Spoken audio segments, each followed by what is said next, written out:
खंबा की भरी तो गड़गड़ा करके एकदम खंबा फटा। जैसे खंबा फट गया वैसे नरसिंह भगवान का प्रादुर्भाव हुआ। बोलिए नरसिंह भगवान की। चतुर्भुज रूप है, भयंकर रूप एकदम देख करके प्रहलाद घबरा गए। ये कौन है? प्रहलाद खड़े हैं। एकदम से नरसिंह भगवान ने क्या काम किया? हिरण्यकश्यप को पकड़ा, पकड़ करके हिरण्यकश्यप को कहा, हिरण्यकश्यप कहो कैसे हो? लेकिन हिरण्यकश्यप शांत है, भगवान के चेहरे की तरफ को टकटकी लगा के देख रहा है। भगवान ने कहा कुछ बोलो बोलो, कुछ बोलो ना, कैसे हो? लेकिन कुछ नहीं बोल रहा।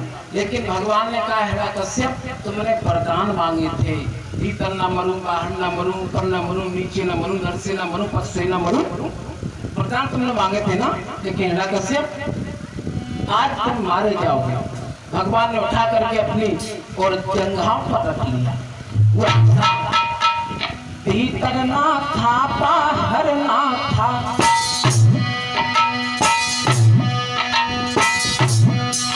और पकड़ानी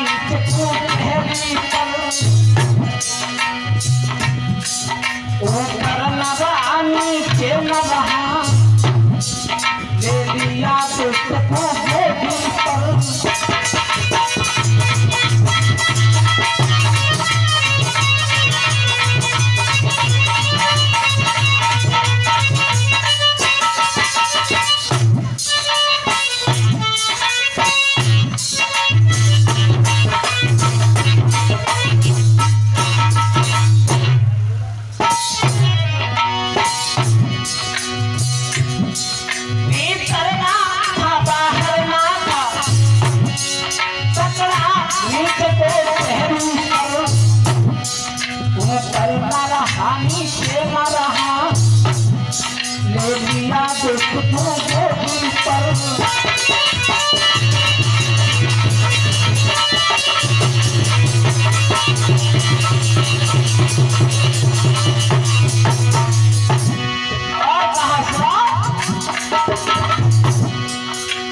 हर के हाथ में फूलों की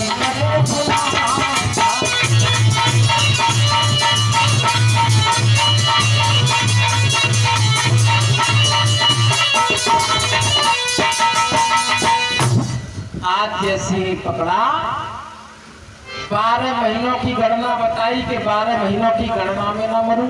लौंड की साल है, देहरी पे नहीं है, गोद में दे दिया। ना दिन है ना रात है, संध्या का समय है। अब भगवान के हाथों में बिल्कुल ऐसे पड़ा है गोदी में जैसे हिरण्यकश्यप कुछ जानता ही नहीं है। भगवान ने क्या काम किया? अपने नाखूनों से एकदम से बीच में से और हिरण्यकश्यप को फाड़ दिया। अब प्रहलाद खड़े खड़े देख रहे हैं। अब हिरण्यकश्यप को जैसे मारा, भगवान ने कहा लाला लाला हमारे पास आओ। प्रहलाद बोले हमारे पास आइए। प्रहलाद ने कहा तुम्हारे पास तो वो ही आए जो अपना पेट भरवाना हो, हमें का मनो। भगवान ने कहा लाला ऐसी कोई बात नहीं है, हम तुम्हें नहीं मारेंगे बेटा, तुम्हारे पास आइए। प्रहलाद ने कहा तुम्हारे पास तो तब आएंगे जब तुम अपने हाथों की अग्नि शांत कर दोगे। तो भगवान ने एक हाथ महुआ का वृक्ष खड़ा है उसमें डाल दिया और एक डाल दिया गूलर के वृक्ष में। एक हाथ महुआ में दे दिया, एक हाथ गूलर में दे दिया। अब ये महुआ गूलर दोनों वृक्ष जलने लगे। भगवान इन दोनों ने कहा प्रभु तुमने ये क्या दिया? अपनी अग्नि शांत करने के लिए और हमें जला रहे हो, हमारा क्या होगा? भगवान ने कहा तुम्हारा भी उद्धार होगा। बोले कैसे होगा?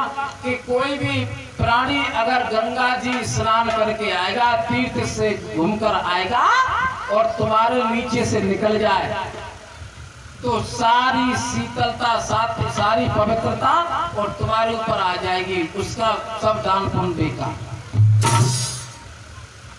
अब स्नान करके तुम तीर्थ करके कहीं से आओ, गंगा स्नान करके जब आओ, रास्ते में महुआ गुलर का वृक्ष खड़ा है, निकल गए तो सारी शीतलता ऊपर चली जाएगी, उनके पास चली जाएगी। और रास्ता एक ही है, निकलने के लिए एक ही रास्ता है, दूसरी रास्ता है नहीं। तो नरसिंहाय नमा कह करके निकल जाओ तो कोई दोष नहीं लगता। आज भगवान ने प्रहलाद से कहा, लाला मांग लो, तुम क्या मांगना चाहते हो? प्रहलाद ने कहा, प्रभु आप अगर हमें देना चाहते हो तो हमें इतना दे दो कि मेरे पिता मेरी आंखों के सामने विमान में बैठ करके परम धाम को जाए। देखिए कितना कष्ट दिया था पिता ने, और फिर भी पुत्र क्या कह रहा है, मेरे पिताजी मेरी आंखों के सामने परम धाम को जाए। भगवान ने कहा, लाला तुम्हें इतना कष्ट दिया और फिर भी तुम कहते हो? कहा कुछ नहीं, मेरे पिता हैं, कष्ट दिए कोई बात नहीं है, लेकिन ऐसा ही करो। तो प्रहलाद के कहने के अनुसार भगवान ने एक सुंदर सा विमान तैयार किया और तैयार करके उस विमान में हिरण्याकश्यप को बिठा करके और अपने परम धाम को ले गए। बोले भगवान की